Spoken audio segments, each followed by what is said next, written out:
హల్లెలూయా.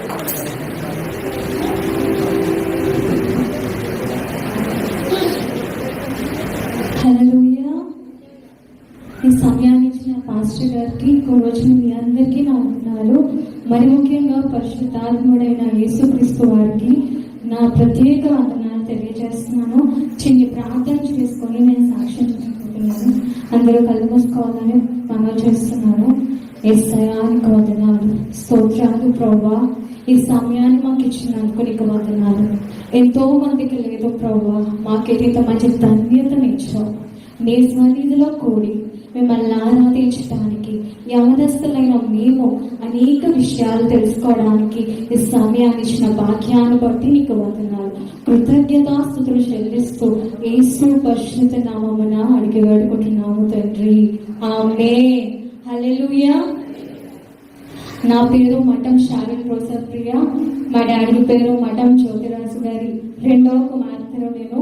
మా పెద్ద డాడీ మీ అందరికీ తెలుసు, మఠం జోషి గారు. మేము ముగ్గురు అమ్మాయిలమండి. మాదంతా లైఫ్ డాడీ ముందైతే డాడీ భద్రతలో ఉండేవాళ్ళము. సింహము పిల్లలు ఎలాగ సింహము అవి వేటాడే సమయం వచ్చేంత వరకు ఎలాగైతే తల్లితో ఉండేవో, తండ్రి తల్లితో ఉండేవో, అలాగే మేము కూడా పెరగబడ్డామండి. అదంతా ఒక ఎత్తు అయితే, డాడీ చనిపోయాక మేము అనుభవించినవి ఇంకొక ఎత్తు. డాడీ చనిపోయేటప్పుడు కూడా నాకు దేవుడు చూపించారు, చనిపోతారు అని చెప్పారు. డాడీ సమయం అయిపోయింది అని కూడా మాకు తెలియజేశారు. నాకే కాదు, నా చిన్న చెల్లికి కూడా దేవుడు చూపించారు. ఆ విషయాన్ని మేము డాడీతో కూడా పంచుకున్నాము. డాడీ అయితే ఏమని ప్రార్థన చేసేవారంటే, యేసయ్యా నాకు ఇంకా సమయాన్ని ఇవ్వండి, నా పిల్లలకి ఏమీ తెలీదు, నా భార్యకు ఏమీ తెలీదు, వాళ్ళు ఇప్పుడిప్పుడే నేను తీసుకువెళ్తున్నాను, ఇప్పుడిప్పుడే పరిచర్య చేయడం స్టార్ట్ చేశారు, వాళ్ళకి ఏమీ తెలియదు అని చెప్పేసి డాడీ ప్రేయర్ చేశారు. కానీ డాడీ సమయం అయిపోయింది. డాడీ ఇక్కడ చేసిన పరిచర్య దేవుడు అప్పగించినది చక్కగా సక్రమంగా జరిగించారు కాబట్టి దేవుడి సన్నిధికి వెళ్ళిపోయారు. ఆ తర్వాత మేము డాడీ చనిపోయిన తర్వాత కోవిడ్ లో ఉన్నాము. చాలా క్లిష్టమైన పరిస్థితులు. అప్పుడు అందరికీ డాడీ వైరావరంలో చనిపోయారు. అప్పుడే అమ్మమ్మ చనిపోయి 2 days అవుతుంది. డాడీ మామూలుగా హాస్పిటల్కి వెళ్ళారు, చనిపోయారు, ఇంటికి తీసుకొచ్చేసారు. నేను ఒకటే అనుకుంటున్నాను, డాడీ చనిపోయారు, మమ్మీకి ఏమీ తెలీదు, ముగ్గురం ఉన్నాం. అక్క అప్పుడే ఎడ్యుకేషన్ కంప్లీట్ చేసింది, ఇంకా మెడిసిన్ సీట్ వచ్చినా వెళ్ళలేదు, తను ఇంట్లో ఉండిపోయింది. నేను చాలా ఫీల్ అవుతున్నాను. దేవుడు ముందుగా చెప్పినా నాకు అది తెలియని బాధ. ఇప్పుడు ఏమైపోయింది, మా బతుకు ఏమైపోయిందని మేము కూర్చొని ఏడుస్తుంటే కరెక్ట్ గా అన్ని వచ్చాడు.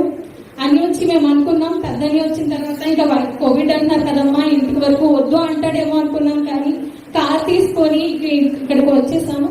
ఇక్కడికి వచ్చిన తర్వాత కూడా చాలా ఫాస్ట్ గా అన్ని మాకు ఎలా అంటే అన్ని మాకు చేదు అనుకోవాలి. ఒక 2 days కూడా డాడీ దగ్గర లేకుండా, ఒక 1 day కూడా డాడీ దగ్గర లేకుండా అన్ని ఫాస్ట్ గా అయిపోయాయి. అందరూ కోవిడ్ అన్నారు. అన్నయ్య కూడా బర్యలు అయిపోయిన తర్వాత అన్నయ్య కూడా ఒక 5-10 calls వచ్చేసేవి, కోవిడ్ ద్వారా చనిపోయారు. నర్సెస్ ఫోన్ చేసేవారు, డాక్టర్స్ ఫోన్ చేసేవారు, కోవిడ్ వల్లే చనిపోయారు అని చెప్తే ఒక్కటే అన్నాడు అన్నయ్య. మేము అనుకున్నాం ఇంకా ఎందుకు మా వల్ల ఇంత రిస్క్, ఫ్యామిలీ అంతటికి రిస్క్ ఎందుకని నేను వెళ్ళి మమ్మీతో అన్నాను, మమ్మీ మనం వెళ్ళిపోదాం కాకినాడ, ఇక్కడ మన వల్ల అన్నయ్య వాళ్ళు సఫర్ అవుతారు, వదిన వాళ్ళు సఫర్ అవుతారు, అమ్మ సఫర్ అవుతారు అని చెప్పేసి అన్నప్పుడు పెద్దని ఒకటే అన్నాడు, చనిపోతే అందరం చనిపోతాం, కోవిడ్ తో మనం ఏం తప్పు చేసేయలేదు, చనిపోతే అందరం చనిపోదాం అని ఒక మాటని మేమందరం కలిసి పడుకునే వాళ్ళం, మేమందరం తినేవాళ్ళం. కానీ నాకు ఒకటే బాధ, కోవిడ్ ద్వారా చనిపోయారు. ఎవరు పలకరించడానికి వచ్చినా కొంచెం డిస్టెన్స్ మెయింటైన్ చేసి మాతో మాట్లాడేటప్పుడు ఆ సమయానికి మాకు ఓదార్పులు అనిపించేది. కానీ నాకైతే ఏంటి అంత తప్పు చేశామా, అంత అంటరాని వారిగా ఉన్నామా అని నేనైతే చాలా కుమిలిపోయేదాన్ని. ఒక్కొక్కసారి మాకు వైరావరం నుంచి దగ్గర నుంచి మా చుట్టాలు వస్తే నేనైతే వాళ్ళతో గొడవ కూడా ఆడేసేదాన్ని. మీరు అలా అయితే రావద్దు, మా డాడీకి నార్మల్ రిపోర్ట్ వచ్చాకి మా దగ్గరకు వచ్చి మీరు మాట్లాడండి, కానీ ఇలాంటి ఓదార్పు మేమైతే తీసుకోము అని చెప్పేసి నేను గొడవ ఆడేసిన రోజులు కూడా ఉన్నాయి. చాలా బాధపడ్డాము. చాలా అంటే చాలా వ్యతిరేకం అయిపోయింది ఒకే ఫ్యామిలీ, మాకు మేమే. నిజంగా చెప్పాలంటే మా అమ్మని బట్టి నేను చాలా సంతోషిస్తాను. ఎందుకనంటే వాళ్ళు ఒక యంగ్ ఏజ్ లో భర్తని కోల్పోయినా వాళ్ళు మాకు చనిపోయిన 2 days తర్వాత ఉపవాస ప్రార్థన పెట్టారనమాట ఇంట్లో. దేవుడు మమ్మీకి ఏమి చూపించారనంటే, విధవరాలి పక్షాన నేను రాజ్యం చేస్తాను, తల్లిదండ్రులు లేని వారికి, తండ్రి లేని వారికి నేనే తండ్రి అయి ఉన్నాను అని. నిజంగా ఆ వాగ్దానం మా జీవితంలో నెరవేరిందని చెప్పడం నేను చాలా గర్విస్తున్నానండి. మేము అనుకున్నాం డాడీ ఉన్నంత వరకు మా లైఫ్ ఓకే. ఎందుకు? డాడీ ఉన్నారు, మాకు భయం ఉంటది, ఏ చిన్న తప్పు చేసినా డాడీ పనిష్మెంట్ ఇస్తారు అని. ఆ తర్వాత డాడీ చనిపోయిన తర్వాత ఇంకా మమ్మల్ని అన్నేవాళ్ళు ఏమైనా అంటే, ఓ డాడీ లేరు కదా అని కొంచెమైనా మాకు ఒక సింపతి, లేకపోతే ఒక కన్సర్న్ తో వాళ్ళు ఏమనరు. కాకపోతే మేము తీసుకునే నిర్ణయం ఏంటంటే, డాడీ ఉన్నప్పుడు ఎలా ఉన్నామో డాడీ లేనప్పుడు కూడా అలానే ఉండాలి. ఎందుకు అనంటే, ఈ లోకంలో చూస్తుంటే చాలా పరిస్థితులు ఏంటంటే చాలా అనుభవించాను. డాడీ చనిపోయారు, అయిపోయింది, 3 months అయింది, మేము ఇంకా కాకినాడ వెళ్ళిపోదామని అన్నయ్య చెప్పాము. అన్నయ్య చెల్లి స్టడీ లేట్ అవుతుంది, వెళ్ళిపోవాలి అని చెప్పినప్పుడు అన్నయ్య కుదరదు, ఉండాలి ఇక్కడే, మనం అందరం ఇక్కడే ఉందామా అని అంటే, లేదన్నయ్య మేము అక్కడికి వెళ్ళి మీరు వారానికి ఒకసారి వచ్చి మమ్మల్ని చూడండి అని చెప్పేసాను. మేము వెళ్ళిపోయాం, అన్ని వాళ్ళు తిప్పేశారు. ప్రతి వారం వచ్చి వదిన, అన్నయ్య, లేకపోతే చిన్నయ్య, చిన్నదిన వచ్చి మా దగ్గర 1 week ఉండి వచ్చేసేవారు. లేదంటే తమ్ముడు వాళ్ళు వచ్చేవారు. వాళ్ళు వచ్చి మళ్ళీ వచ్చేసిన తర్వాత మాకు తెలియని లోన్లీనెస్, మేము 4 ఉంటున్నాం, ఆడవాళ్ళం ఉంటున్నాం, ఏంటి సరే మాకు ఎందుకు ఇలాగా అని చెప్పేసి మమ్మీకి చెప్పకుండా, అక్క వాళ్ళు చెప్పకుండా తలపేసుకుని ఏడ్చేసేదాన్ని. ఎంత ఏడ్చేదాన్ని అంటే, టైంకి తినేదాన్ని కాదు. ఆ ఫోటో చూసుకుంటూ ఏడవడమే నా పని, ఇంక ఏడుస్తూనే ఉండేదాన్ని. ఇంకా ఒకనొక టైంలో ఏమైపోయిందంటే, దేవుడిని క్వశ్చన్ చేసేసాను, ఎస్ఐ ఎందుకు మాకు ఈ పరిస్థితి, అందరూ ఉన్నా ఏమీ లేకుండా అనాథలుగా మిగిలిపోయాం ఇక్కడ, మా డాడీని ఎందుకు తీసుకున్నారు, మాకు మా డాడీ కావాలని ఏడుస్తూ చాలా అంటే చాలా డిప్రెషన్ లోకి వెళ్ళిపోయాను, చాలా వీక్ అయిపోయాను. January 4th నాకు స్టమక్ పెయిన్ వచ్చింది, హాస్పిటల్కి అడ్మిట్ చేశారు. చేయగానే వాళ్ళు అన్నారు, అమ్మ నువ్వు తినకుండా ఇలా ఉంటే చాలా తర్వాత నీ హెల్త్ కే తెచ్చేసుకుంటావు అని చెప్పేసి అన్నారు.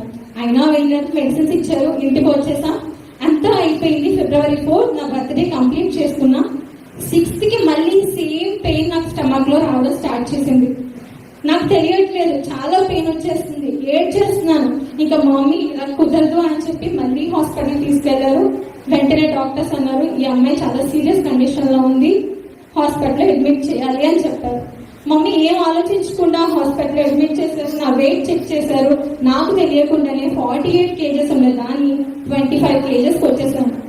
ఎంత సన్నగా అంటే చిన్న పిల్లలు కూడా నా దగ్గరకు వచ్చి ఆడుకోవడానికి, నాతో నేను ఎక్కువ చిన్న పిల్లలకి నా దగ్గర యవనస్తులు వస్తూ ఉంటారు, వాళ్ళకి నేను చెప్తూ ఉంటాను, ఇలా ఉండాలి, ఇలా ఉండకూడదు, ఇలా ఉంటే మీ పేరెంట్స్ కి మంచి పేరు రాదు అని నేను చెప్తూ ఉంటే, వాళ్ళు కూడా నా దగ్గర రావడం మానేశారు. ఆ టైంలో నన్ను చూసి భయపడడం స్టార్ట్ చేశారు.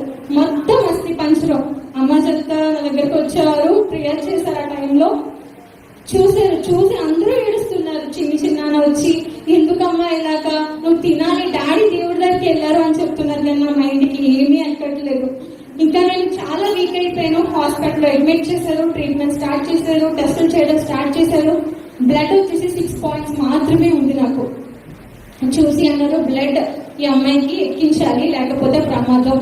మమ్మీకి హాస్పిటల్లో డాక్టర్ తీసుకెళ్లి సైన్ పెట్టించుకొని, ఈ అమ్మాయి చనిపోతుంది, మేము చేయాల్సిందంతా మేము చేస్తాము, తర్వాత ఇంకా మేమేం చెప్పలేము అని అంటే, మమ్మీ ఎంత ఏడ్చారో నాకైతే తెలియదు, కానీ నా దగ్గరకు వచ్చి ఒకటే ప్రార్థన చేశారు, నేను ధైర్యంగా సేవ చేస్తున్నానంటే నీ బట్టే తండ్రి, నా పిల్లలు నా దగ్గర నుంచి దూరం చేయొద్దు ఎస్ఐ అని ఏడ్చినప్పుడు, ఏం చెప్పారు డాక్టర్స్, నాకు బాగా ఆతృత అయిపోయి ఏం చెప్పారు అని అక్క ద్వారా తెలుసుకున్నాను. నువ్వు ఇలానే ఉంటే చనిపోతావంట అని అక్క చెప్పింది సడన్ గా. నాకు ఇంకా చాలా భయం పుట్టింది. నేను ప్రార్థన మానేశాను, బైబిల్ చదవడం మానేశాను.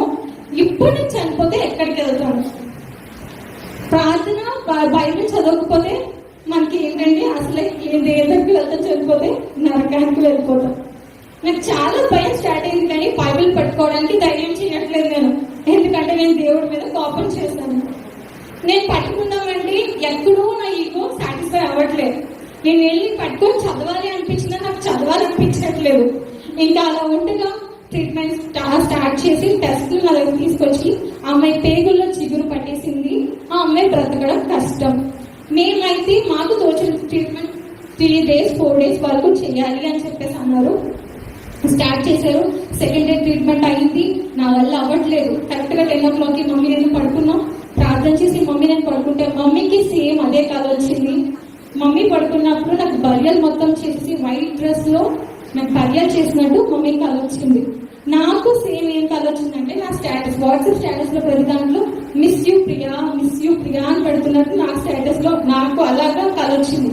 వెంటనే లేచారు, మమ్మీ లేచారు, ప్రేయర్ చేసి ముద్దు పెట్టుకొని అమ్మ నీకు ఎలా ఉంది అని అంటే, నేనైతే హాస్పిటల్లో ఉన్నాను మమ్మీ, నేను ఇక్కడ ఉంటే చనిపోతాను, నాకు దేవుడు చెప్తున్నారు నేను ఇక్కడ ఉంటే చనిపోతాను, నేను వెళ్ళిపోతాను అని చెప్పేసి నాకు నేనే నడవడానికి నాకు రాదు, కాళ్ళు పడిపోయాయి. అప్పుడే మొత్తం సెలైన్స్ పెట్టడం వల్ల బాడీ అంతా స్వెల్ వచ్చేసింది. నడుస్తుంటే పడిపోతుంటాను. కరెక్ట్ గా 11 టైంకి అసలు ఎవరు రారు, కానీ మమ్మీ వాళ్ళ ప్రేయర్ టీమ్ ఒక ఆంటీ వాళ్ళ అబ్బాయి వచ్చారు. ఇంకా అదే అనుకొని డాక్టర్స్ ఇంకా రేపు వచ్చి ఇంకా ఆమెకు ట్రీట్మెంట్ చేయాలి అని చెప్పేసి వెళ్ళినా కూడా నేను నర్సుతో గొడవ పెట్టేసుకొని మీరు ఇక్కడ ఉంటే నన్ను చంపేయడానికి నన్ను ఇక్కడ ఉంచారు, నన్ను మా ఇంటికి పంపించేయండి, మీరు నన్ను ఇక్కడ ఉంచొద్దు అని చెప్పేసి వాళ్ళతో నేను గొడవ ఆడేసి మెట్లు నాకు నేనే బలవంతంగా తీసుకుని నేను పైకి అయితే రాను అని గొడవ పెడితే మమ్మీ వాళ్ళకి నేను ఎక్స్ట్రా అమౌంట్ అయినా ఇస్తానండి పంపించేయండి ఇంటికి అన్నారు. మేము ఇంటికి వచ్చేసాం. ఇంటికి వచ్చిన తర్వాత ఎలా అయిపోయిందంటే కాళ్ళు పనిచేయవు, చేతులు పనిచేయవు. మనిషి చూస్తే 25 kgs. ఇంకెలా అంటే వాష్రూమ్కి వెళ్ళాలన్నా మమ్మీ తీసుకెళ్ళాలి, అక్క తీసుకెళ్ళాలి, అక్క ఒక పక్క జాబ్ చేసుకోవాలి, మళ్ళీ ఇంటికి రావాలి, నన్ను చూసుకోవాలి. మార్నింగ్ అంతా మమ్మీ చూసుకుంటే నైట్ అంతా అక్క చూసుకునేది. అంత దారుణమైన పరిస్థితికి వచ్చేసా. మమ్మీ ఇంకా అనుకున్నారు అడదేలు వచ్చేద్దాం, అక్కడైతే అన్నింటికి దగ్గర ఉంటుంది, చనిపోయినా అందరూ వస్తారు, కాకినాడ అయితే ఎవరు రారు అని చెప్పి నన్ను కార్లో ఎక్కించుకొని కాకినాడ నుంచి అడదెలు తీసుకొచ్చేసారు. అడదెలు తీసుకొచ్చిన తర్వాత ఆ చుట్టుపక్కల స్ట్రీట్ వాళ్ళు నన్ను దింపి బెడ్ మీద వేసి వాళ్ళు ఏడ్చేశారండి. మాస్టర్ గారు చనిపోయారు, పిల్ల కూడా చనిపోబోతుంది అని చెప్పేసి అన్నప్పుడు ఎందుకు వేసాయా నేను ఇంకా వీళ్ళతో మాట్లాడిపించుకోవడానికి, నన్ను చూసి భయపడడానికి, నేను అందరూ విహీనంగా తయారై నేను అందరితో అనిపించుకోవడానికి నేను బ్రతికాను అని అప్పటికీ క్వశ్చన్ చేస్తున్నాను, కానీ అప్పటికి నేను మారట్లేదు. ఎందుకు ఇలా అని చెప్పేసి అనుకొని ప్రతి ఒక్కరు వచ్చి ప్రార్థన చేస్తున్నారు. కాళ్ళు అవి స్వెల్ వచ్చేస్తున్నాయి, రెడ్ డాట్స్ అయితే నా బాడీ అంతా వచ్చేసినాయి. మా అక్క మంచిది ఆ రెడ్ డాట్స్ ఫోటో తీసి గూగుల్లో సెర్చ్ చేస్తే క్యాన్సర్ లాస్ట్ స్టేజ్ క్యాన్సర్ లో అలాంటి సింటమ్స్ వస్తాయంట. అవి చూసి నేను పడుకున్నానేమో అని మమ్మీతో చెప్పి ఏడవడం స్టార్ట్ చేశారు. అమ్మ చెల్లి ఇంకా ఉండదు, మనకి చెల్లి ఉండదు, చనిపోతుంది, ఇది లాస్ట్ స్టేజ్ క్యాన్సర్ అంట అని చెప్పి ఏడుస్తున్నప్పుడు అప్పుడు నాకు అనిపించింది లేదు నేను బ్రతకాలి, నేను చేసిన తప్పు, నేను ఏదైతే మిస్టేక్ చేశానో అవన్నిటికి నా కాళ్ళు పడిపోవడం దేవుడు చూపించారు, నన్ను మళ్ళీ నువ్వు లేపడం కూడా నాకు చూపించావు కదా యేసయ్య, నీ వాక్యమైన నీ దర్శనమైన నిరర్థకము కాదు కదా ప్రభువా అని నేను మళ్ళీ ప్రార్థించడం స్టార్ట్ చేశాను. దేవుడికి సారీ చెప్పడం స్టార్ట్ చేశానండి. నాకు ఇచ్చిన ఇప్పుడు వరకు ఈ రోజు ఇచ్చినందుకు థ్యాంక్ యూ యేసయ్య, నాకు ఇప్పుడు ఇలా పడుకోనున్నానంటే కేవలం నీ కృప అని థ్యాంక్ యూ సారీ ప్రతి నిమిషం చెప్పడం స్టార్ట్ చేశాను. ఒక రోజు మధ్యాహ్నం మమ్మీ అలసిపోయి పడుకున్నారు. కరెక్ట్ గా నేను అప్పుడే పడుకొని లేచి నాకు అప్పుడే వాష్రూమ్కి వస్తుంది, లేపాలంటే మమ్మీ అలసిపోయి పడుకున్నారు. ఇప్పుడు లేపితే నా వల్ల మమ్మీ మళ్ళీ స్ట్రెస్ లో లెగిసిపోతారు, నాకు మళ్ళీ చేస్తారు, కాకపోతే నాకు అలా చేయించుకోవడం ఇష్టం లేదు. నేనే బలవంతంగా లేచి ప్రేయర్ చేసుకుంటూ వాష్రూమ్కి వెళ్ళి మళ్ళీ అక్కడ వాష్రూమ్ లో కూర్చొని పడతాను, లగలేకపోతున్నాను. ఇంకా నా వల్ల అవ్వట్లేదు, ఇంకా నా కాలు సహకరించట్లేదు, లేద్దామన్నా లేవలేకపోతున్నాను. అప్పుడు ఒకటే అనుకున్నా, యేసయ్య నేను సాక్షిగా బ్రతుకుతాను ప్రభా, నేను ప్రశ్నించడానికి ఏమాత్రం రాలి, నీ పని అయిపోయింది, డాడీ మీరు తీసుకున్నారు, మా పని ఇంకా అవ్వలేదు, నేను చిన్ని పని కూడా చేయలేదు, ఈ లైఫ్ మీరు ఇచ్చింది, రేపు పొద్దున్న మీ దగ్గరకు వచ్చినప్పుడు నీకు నేను ఇన్ని సంవత్సరాలు ఇచ్చాను, నువ్వేం చేసావు, వ్యర్థంగా గడిపావా అని అడిగిన క్వశ్చన్ నాకు వద్దు, బడా మంచి దాసురాలా అనిపించుకోవాలని అక్కడే కూర్చొని పని చేశాను. బకెట్ ఉండేది పక్కన, అది పట్టుకోవడం నడవడం స్టార్ట్ చేశానండి. అది ఒక టర్నింగ్ పాయింట్, నేను సొంతంగా నడవడం స్టార్ట్ చేసింది. దేవుడు ఎంత కృప చూపించారంటే ఇంకా అలా మెల్లమెల్లగా నడుస్తూ నా కాలు వాపులు అలాగే తగ్గిపోయాయి. ప్రార్థన చేసుకునేదాన్ని, మెడిసిన్స్ ఆఫ్ చేసేసాను, ఇది నీ వల్ల అయిందని మాత్రమే నేను చెప్పాలి అని చెప్పి మెడిసిన్ స్టాప్ చేసి బైబిల్ చదవడం, నడవడం. బైబిల్ చదవడం నాకు ఇంకేం పని ఉండేది కాదు. ఇలా ఎక్సర్సైజ్ చేస్తూ చేస్తూ నిజంగా దేవుడు ఎంత సజీవంగా ఉంచాడంటే 3 నెలల్లో మళ్ళీ 50 kgs అవడానికి దేవుడు ఎంత కృప చూపించాడు. నిజంగా దేవుడికి కృతజ్ఞతలండి. మా లైఫ్ లో ఒక్కటి కాదు, డాడీ చనిపోయి, డాడీ ముందైతే డాడీ చూసుకునేవారు, కాకపోతే మాకు డాడీ లేని తర్వాత కన్న తండ్రిగా ప్రతి విషయంలో పూజ తీసుకున్నారండి. నిజంగా నేనైతే ఏమాత్రురాలని, కానీ దేవుడు నాకు మళ్ళీ లైఫ్ ఇచ్చినందుకు మీ ముందు నిలవబడి ఇలా మాట్లాడుతున్నానంటే కేవలం దేవుని యొక్క కృప. నిజంగా నా ఫ్యామిలీలో విగ్రహార్థన కుటుంబం నుంచి వచ్చిన నా వదిలేని ఎంతో మేము అనుకుంటూ ఉంటాం, క్రైస్తవుల్లో కూడా అంత ప్రేమ ఉండదేమో, కానీ వాళ్ళ విగ్రహార్థన కుటుంబం నుంచి వచ్చిన మమ్మల్ని చిన్న పిల్లల్లాగా, మేము ఎంత వయసు వచ్చినా వాళ్ళని అనుకోరు, చిన్న పిల్లల్లా కేర్ తీసుకుంటారు. దాన్ని బట్టి దేవునికి మహిమ. మా కోసం, మా ఫ్యామిలీ కోసం మీరు అందరూ ప్రార్థన చేయండి. నేను ఒకటే చెప్పాలనుకుంటున్నాను, ప్రతి యవనస్తుడు ఇంకా లైఫ్ ఉంది, ఇంకా ఏదో ఉంది అని అనుకొని మీ జీవితాన్ని కంటిన్యూ చేస్తే రేపొద్దున దేవుడి దగ్గరికి వెళ్ళిన తర్వాత మీరు వృధాపరిచిన వైఫ్ అంతా దేవుడి ముందు దేవుడు ఒక తెర వేసి మనల్ని చూపించినప్పుడు ప్రతి నిమిషానికి మనం దేవుడికి లెక్క చెప్పుకోవడం